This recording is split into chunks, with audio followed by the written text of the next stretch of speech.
we have talked about the bird flu, but now is there a mandate in California that the governor's pushing? Well, Governor Newsom, our tyrannical leader in the great blue state of California, declared a public health emergency.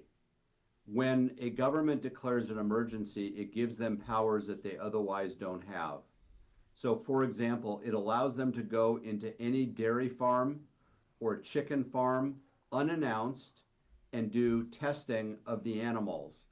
And if they discover that the animals have tested positive for bird flu, they can then order the culling of those animals, the killing of those animals. Hmm.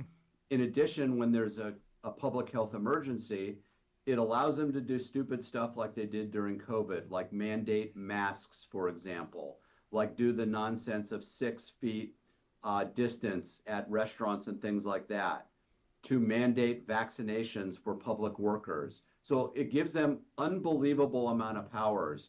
So it'll be very interesting to see, did people learn anything during COVID, and will they resist this time and hold their middle finger up and say, no, we will not comply this time around.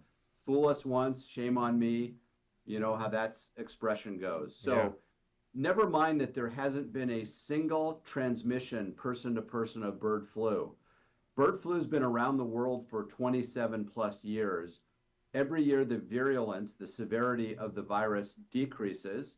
There has never been a widespread outbreak of bird flu. And recently, government agencies forced Mark McAfee of Raw Farm, he is the largest raw milk producer in the country, to quote unquote voluntarily recall his raw milk products from the shelves in California. Of course, he did that under government coercion. What happened was they came out to one of his farms and they tested some cows. And they tested those cows with PCR testing. Remember PCR testing, the things that we'd shove up the nose during COVID? Yeah. Turns out they were being used under emergency use authorization, and you could test anything positive for COVID that you wanted to because of the mechanism of testing. So they're using PCR testing to test for influenza, avian influenza, bird flu. The problem is it doesn't actually test for that. It will test for a microscopic portion of the virus itself. It tells us nothing about whether there's actually a live virus in the milk. So some of his milk products tested positive PCR testing for the bird flu, and they said, Mark, you need to pull all your stuff off the shelves or we'll force you to do that. So he did it voluntarily. The thing is that you can't actually get bird flu from drinking milk, raw or otherwise. Even if there was live virus in the milk, you don't get bird flu by ingesting it in your stomach. The stomach acids would kill it. The healthy bacteria and enzymes in the milk would kill it. That's not actually a thing.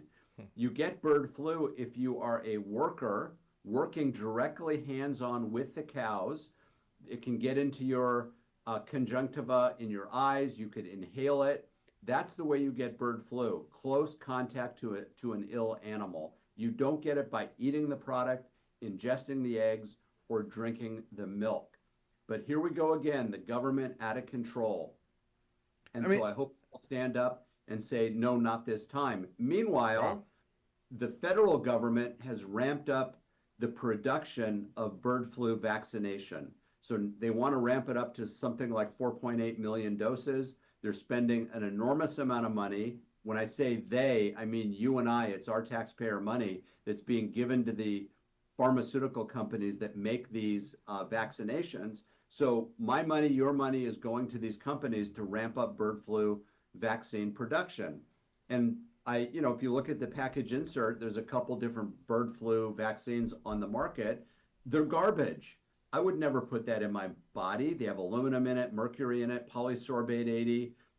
They're grown in kidney cells, dog kidney cells. So that means you're getting foreign DNA injected into your body. Wow. This is not a product I would put into my body for a disease that is extraordinarily rare, usually is a minor illness like a bad cold or something like that. No human to human transmission right now. So our government is out of control, and Robert F. Kennedy Jr. can't take the helms of the Department of Health and Human Services too soon.